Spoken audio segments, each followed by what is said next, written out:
l'histoire de Suleiman. On ne l'avait pas vu venir. On ne l'avait pas vu tout court puisque le film n'a cumulé que 600 000 entrées. C'est vraiment un flop. Un flop, carrément.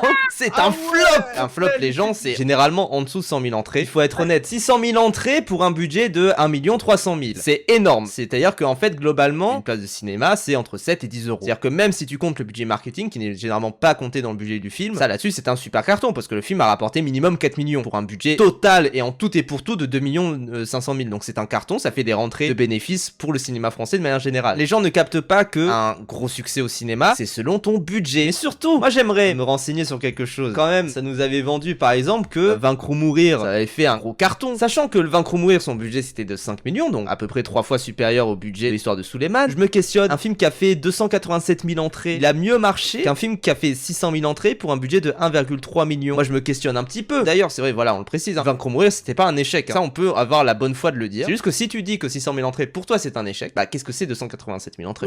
On n'a pas entendu parler de ce film dont tout le monde parlait à l'époque de sa sortie. C'est quand même un film qui a fait plutôt parler de lui. Si tu veux parler de cinéma, il faut quand même se renseigner un petit peu avant d'en parler.